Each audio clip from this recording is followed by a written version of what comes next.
It was an early Tuesday morning in Oak Ridge, the kind of quiet suburban neighborhood that looked peaceful from the outside, but hid 1,000 tiny dramas behind its freshly painted fences. The air was cool, the streets still damp from last night's rain, and the sound of school buses humming in the distance mixed with the chirping of birds. I was standing on the porch, sipping my usual black coffee, watching my 10-year-old son, Ethan, wait at the bus stop just a few houses down. His backpack looked almost bigger than him, and he kept kicking a small pebble back and forth as he waited with 2 other kids from the block. From where I stood, it was a typical morning, until I saw her. Karen. If there was ever a walking embodiment of an HOA nightmare, it was her. Perfectly coiffed blonde hair, oversized sunglasses, and a clipboard always tucked under her arm like a weapon of bureaucracy. She had been the self-proclaimed neighborhood standards enforcer since the HOA board elected her last year, and she took that power way too seriously. At first, I didn't think much of it when she started walking toward the bus stop. Maybe she was just out for her morning jog, although her spotless white tennis outfit and designer shoes made that seem unlikely. But then I noticed her expression, that pinched, judgmental look that always preceded a storm. Ethan was laughing with the other kids when she stopped right in front of him. Even from my porch, I could see the shift. Her lips moved fast, her finger wagged in his face. Ethan took a nervous step back. My coffee cup froze halfway to my lips. I couldn't hear her words, but I could tell she wasn't offering cookies. I set my cup down and started walking toward them. My instincts, both as a father and as chief of police for the county, kicked in hard. By the time I was halfway down the street, her voice reached me. "Your family's been violating HOA guidelines for weeks now. I told your father that scooters aren't allowed to be left out overnight, and look," she snapped, pointing at Ethan's small scooter leaning neatly beside the bus stop bench. "This kind of behavior sets a bad example for the neighborhood." Ethan's eyes darted toward me, a mix of fear and confusion. He didn't know how to respond, and honestly, no 10-year-old should have to. "Ma'am," I said, my tone calm but firm as I approached. "You're speaking to a child. What exactly are you doing?" Karen turned around, startled, and tried to compose herself. "Oh, I didn't realize you were standing there. But someone needs to teach these kids to follow the rules. This neighborhood has standards." "Standards?" I interrupted, raising an eyebrow. "He's waiting for the bus. He's not breaking any law or HOA rule. And you do not have the authority to approach my son like that." She crossed her arms, squaring her shoulders. "Actually, as head of the HOA Enforcement Committee, I have every right to ensure community compliance. If parents like you won't discipline your children, then I will." I felt the heat rise in my chest, but I kept my voice even. "You're done here, Karen. Step away." Her eyes narrowed, and I could tell she wasn't used to being challenged. "You can't tell me what to do? Who do you think you are?" she sneered. I gave her a small, deliberate smile. "You'll find out soon enough." The bus arrived right then, the brakes hissing as it stopped beside us. Ethan climbed aboard quickly, still glancing back at me. I gave him a reassuring nod, then turned my full attention back to Karen. "Karen," I said, lowering my tone, "if you ever approach my son or any other child in this neighborhood like that again, you'll be answering to me, not the HOA." She scoffed. "What are you going to do? Call the cops?" I couldn't help the faint grin that spread across my face. "Something like that." I turned and started back toward my house, leaving her fuming at the curb. But as I reached my porch, I heard her mutter under her breath, "We'll see about that. Nobody talks to me like that in my neighborhood." That's when I knew this wasn't over. Later that afternoon, while I was reviewing case reports at my office, I got a call from dispatch.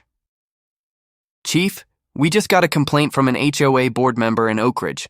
Says there's a disturbance involving one of your family members." Of course there was. I closed the file on my desk, grabbed my jacket, and smiled grimly. Karen had just made a serious mistake, one she'd regret the moment she realized who she'd picked a fight with. The next morning, the air around Oak Ridge felt heavier, like the calm before a storm that everyone knew was coming but pretended to ignore. I had barely gotten through 2 sips of coffee when my phone buzzed with a text from my deputy. "Chief, we've got a call from Oak Ridge HOA again. Claims of public disorder by your address. Want me to handle it?" I sighed, already knowing who was behind it. "No," I texted back. "I'll handle this personally." I pulled on my uniform jacket, clipped my badge to my belt, and stepped outside. Across the street, Karen was standing by her mailbox, clipboard in hand, phone pressed to her ear, pacing like she was negotiating an international peace treaty. She spotted me immediately. Her face brightened, not with friendliness, but with the satisfaction of someone who thought they'd finally caught you. "Officer!" she called out, waving as if she had summoned me. I stopped at the edge of her driveway. "Karen." She smoothed her tennis jacket and gestured dramatically toward my house. "I've made a formal report to the local authorities. You're in violation of several HOA bylaws: unapproved fencing height, unregistered outdoor equipment, and your son's scooter was once again left outside overnight." I raised an eyebrow. "You called 911 for a scooter?" Her smile was tight. "No, I called non-emergency dispatch. But the point is, the law's the law. You can't expect special treatment just because you think you're above it." I folded my arms. "Karen, are you really wasting department time because of your personal vendetta over my kid's scooter?" That jab landed. Her face flushed and she took a defensive step back. "It's not personal. I'm just doing my duty as a board member. We have standards here.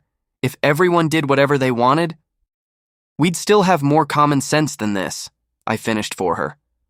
Her jaw dropped. "Excuse me? You can't talk to me like that. I'll have you fined." I couldn't help a small laugh. "Karen, you can't fine me for existing.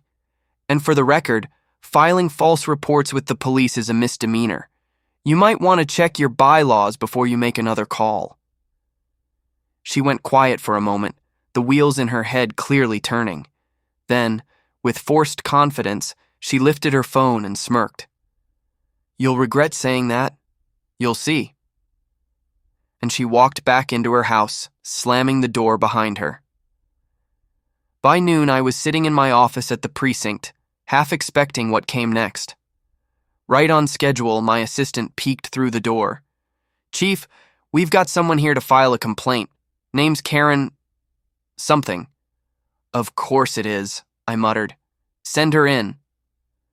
Karen entered like she was walking into a courtroom she already owned, chin high, sunglasses perched on her head, and a stack of papers tucked under her arm. "Chief," she began, not realizing who she was addressing, "I'd like to report harassment and intimidation by one of your officers who lives in my neighborhood." I kept a straight face. "Oh, really? Which officer?" I exhaled, the weight of months of tension finally easing. "Then maybe you should have started with kindness." Ethan tugged at my sleeve.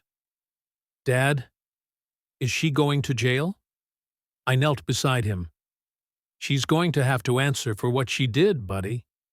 Sometimes grown-ups make bad choices, and they have to face the results." He nodded slowly. "She always yelled at me for nothing." "I know," I said softly, "but it's over now." Lisa put her arm around him as we walked home.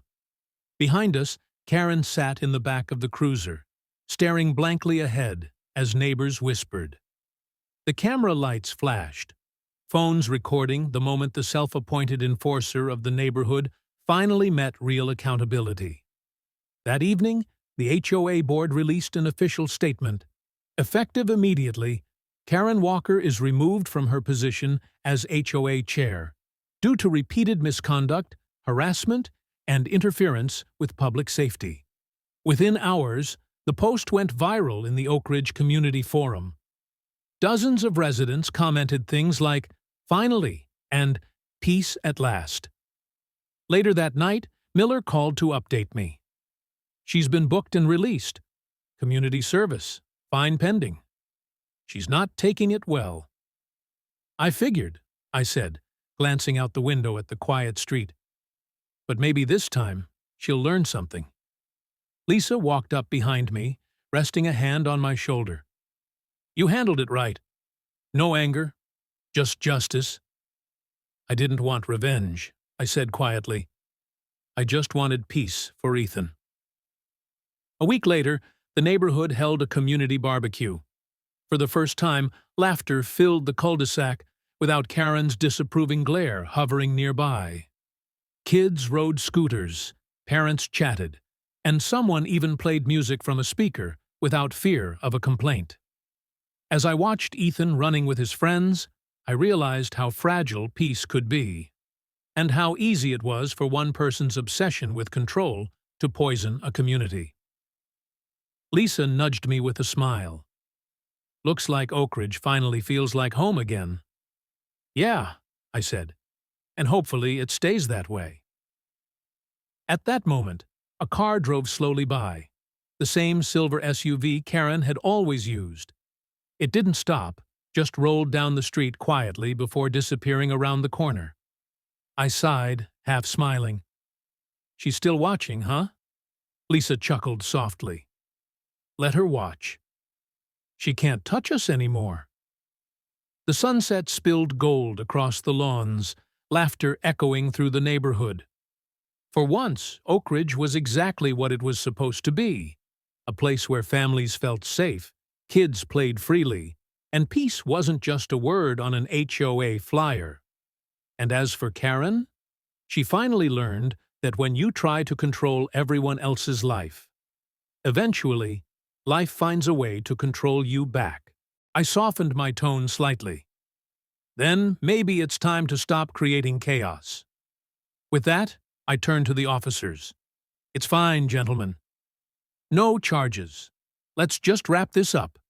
They nodded and left, but the damage was done. Karen's reputation was in free fall.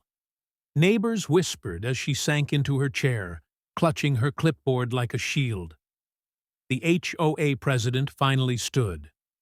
All right, I think we can all agree this meeting is adjourned, and maybe, just maybe, we should reconsider who's fit to lead the board. A round of murmured agreement filled the room. Karen's face turned pale. As I walked out into the night air, I couldn't help but feel a strange mix of satisfaction and pity. She had finally been exposed, but I knew Karen well enough to realize she wouldn't stop here. And sure enough, when I got home, Lisa met me at the door with her phone in hand. She just posted on the neighborhood Facebook group, she said. Something about corrupt officials taking over the HOA. I sighed. Of course she did. The war wasn't over. But Karen was running out of ammo, and her next move would finally push things too far. By the next week, Oak Ridge's HOA was buzzing like a hornet's nest. Karen had called for an emergency community meeting, claiming there were serious violations of neighborhood integrity. The invitation email was written in bold red letters, with enough dramatic phrasing to make it sound like I had started a small revolution, instead of owning a scooter and some backyard tools. I decided to attend, not as the chief of police, but as a homeowner. My wife, Lisa, told me I was asking for trouble. She's not going to stop until she embarrasses herself, I said, grabbing my jacket. Might as well let her do it in public. The HOA clubhouse was already packed when I arrived. Folding chairs were lined up, neighbors whispering, coffee cups in hand. Karen stood at the front, beside a whiteboard covered with bullet points. Noise complaints, property violations, and, most prominently, child misconduct. I took a seat in the back row. Karen spotted me instantly. Her lips twitched into a smug smile, and she straightened her pearl necklace like she was preparing for a presidential debate. Thank you all for coming, she began, voice dripping with authority. As HOA chair, it is my duty to address a concerning trend of lawlessness in our neighborhood. There was a murmur across the room. A few people exchanged uneasy looks. Karen continued, flipping through papers like she was in court. One resident, whose family shall remain nameless for privacy, she paused dramatically, staring directly at me, has repeatedly disregarded HOA bylaws, unauthorized construction, excessive noise, and unsupervised minors. Someone in the front row, old Mr. Thompson, frowned. You mean the chief's kid? The one with the scooter? Karen stiffened. I didn't say that, Harold, he snorted. You didn't need to. The tension thickened. She raised her chin higher. This isn't personal. This is about fairness. We all have to follow the same rules. Another neighbor, a young mom named Jenna, crossed her arms. Karen, no one cares about a scooter. You've been on a crusade since he moved in. You even called the police, didn't you? Karen's composure cracked. I had to. There were safety concerns. At that, laughter rippled through the crowd. Even a few HOA board members hid smiles. Safety concerns? Jenna said. Over an 8-year-old? Karen slammed her folder on the table. You people don't understand. Rules exist for a reason. If we let one person ignore them, everyone will. I finally stood up. You're right, Karen. Rules exist for a reason, but so does common sense. Her face reddened instantly. You don't have the floor, Mr. Daniels. I didn't ask for it, I said calmly, walking toward the front. I just came to remind everyone that community rules are meant to protect people, not to be used as a weapon against them. There were nods and murmurs of agreement. Karen's face was now the color of a ripe tomato. She jabbed a finger at me.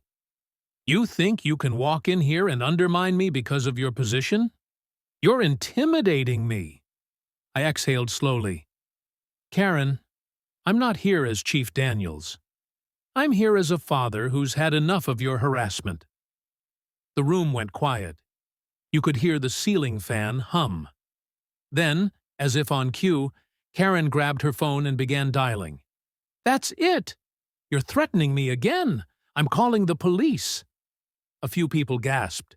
Someone whispered, Oh, she's really doing it again.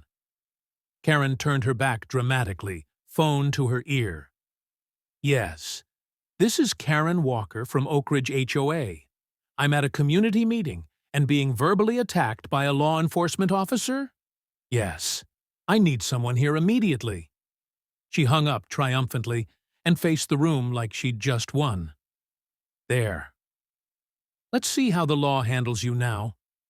I rubbed my temples, half amused, half exasperated. You do realize, Karen, that the dispatcher she just spoke to is my department, right? The realization spread through the room like wildfire. Laughter broke out. Loud, uncontrollable laughter. Karen froze, eyes wide. What? Yeah, said Mr. Thompson between chuckles. You just called his own officers on him. Karen looked like she wanted the floor to swallow her whole. 2 patrol cars arrived 10 minutes later. Officers Miller and Hayes stepped in, trying not to smile when they saw me. Everything okay here, Chief? Miller asked, professionally straight-faced. Karen's jaw dropped. Chief? Chief? I turned to her. Karen, this is exactly what I meant by wasting resources. You just pulled 2 active-duty officers away from patrol to settle an HOA argument. She started stammering. I didn't know. Officer Hayes cleared his throat.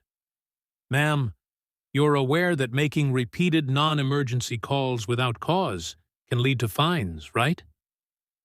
The room went dead silent again. Every neighbor was watching her now, no sympathy left. Karen's hand trembled around her phone. I just wanted order. Her voice grew sharper. The man who lives at 147 Oak Ridge Lane. He threatened me and used his position to scare me into silence. I leaned back, folding my hands calmly. You're certain about that? Absolutely, she said confidently. You should investigate him immediately. I think he's unfit for duty. I nodded slowly, then reached for the badge on my belt and placed it gently on the desk between us. You mean this officer? For a long, heavy moment, Karen didn't move. Her eyes flicked from the badge to my face, then back again. Her mouth opened, but no sound came out. I'm Chief Daniels, I said evenly.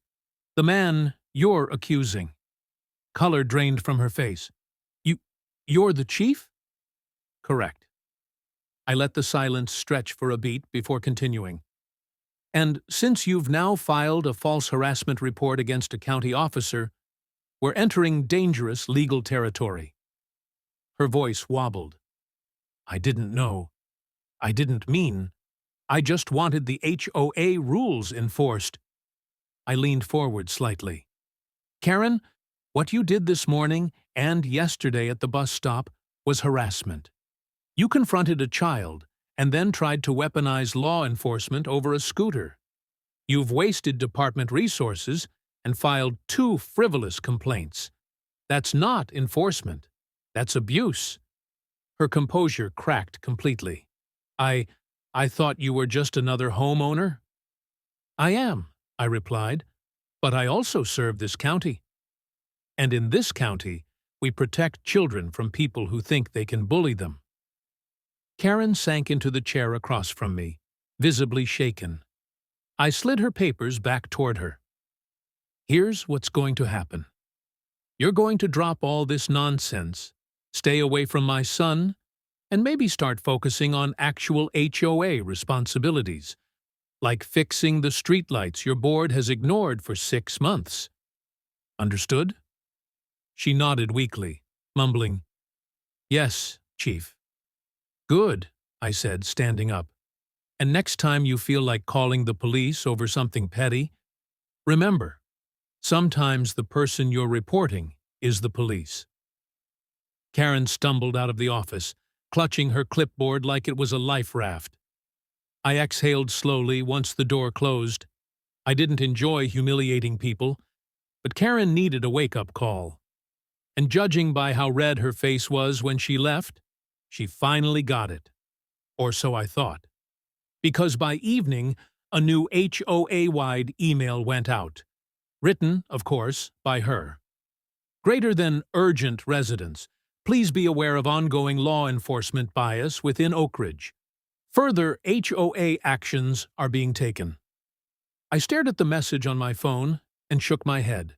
She wasn't done. Not even close. The next round was coming, and this time, she was dragging the whole neighborhood into it. 2 days after the disastrous HOA meeting, the neighborhood felt lighter. People waved at me again, kids played in driveways, and even the mail carrier seemed more relaxed. But beneath that calm, everyone knew Karen was plotting her next move. She'd vanished from the group chats and stopped showing up for her morning inspection walks. That silence was more dangerous than her shouting. Lisa warned me, She's not done, Michael. You embarrassed her in front of everyone. She's going to do something stupid, I believed her. Karen wasn't the type to admit defeat. She was the type to double down until the ground gave out beneath her. The calm broke on a Thursday morning. My phone buzzed while I was at work. It was Officer Miller. Chief, we got a weird call about a disturbance at your address, he said carefully. Something about tampering with private property. My stomach tightened. What property? Your son's bus stop area, Miller said. We're already on scene. I grabbed my keys and bolted from my office. When I arrived, 2 patrol cars were parked by the corner of Maple and Oak Ridge. A small crowd had gathered. My son, Ethan, was standing near the officers, clutching his backpack. Lisa was beside him, furious, but trying to stay composed. Then I saw her, Karen, kneeling near the bus stop sign, tangled in some kind of makeshift setup involving wires, duct tape, and a motion sensor camera. What the hell is this? I muttered. Miller approached me. She says she installed this to monitor suspicious behavior after the last incident. I looked closer. The camera was rigged up poorly, attached to a metal pole that used to hold the bus stop schedule. The wiring connected to what looked like a small battery pack. It wasn't dangerous, but it was definitely illegal. Karen stood up, brushing dirt from her floral blouse. "You have no right to be angry. I'm protecting our community. That boy of yours attracts trouble, vandalism, noise, outsiders. Karen, stop." My voice came out low, steady. The kind of tone that made even hardened criminals rethink their choices. But she didn't stop. "Don't you dare use that cop voice with me. You've been covering for your family's behavior for months. You humiliated me, and now you'll pay for it." "Karen," Lisa said sharply, "you're scaring the kids." Step away from the stop, Karen turned toward Lisa, her eyes blazing. "Oh, you think you're better than everyone just because your husband hides behind a badge?" At that moment, Officer Hayes approached. "Ma'am, we're going to need you to step back. You've violated city code by tampering with public property." "Public property?" she scoffed. "That sign is ours. It's on our land." "No," Hayes said patiently. "It's part of the county's transportation system, which means it means you're under investigation for vandalism and harassment," I cut in. "And considering this is near a designated school route, you could be looking at serious consequences." Karen blinked, her face paling. "What? You can't do that. I didn't hurt anyone." "You installed surveillance without permission, tampered with city property, and created a public hazard," I said. "You crossed a line." Neighbors were filming now, whispering to each other. The same people who once nodded nervously at Karen's commands were watching her unravel. "Chief," Miller said quietly, "you want us to handle this?" I nodded. "Yeah, by the book." Miller and Hayes approached Karen gently, reading her rights as they detained her. She resisted at first, ranting about conspiracies, corruption, and how she knew people downtown. But as they led her to the patrol car, her voice broke into sobs. "I was just trying to make things safe again," she cried. I exhaled, the weight of months of tension finally easing. "Then maybe you should have started with kindness,"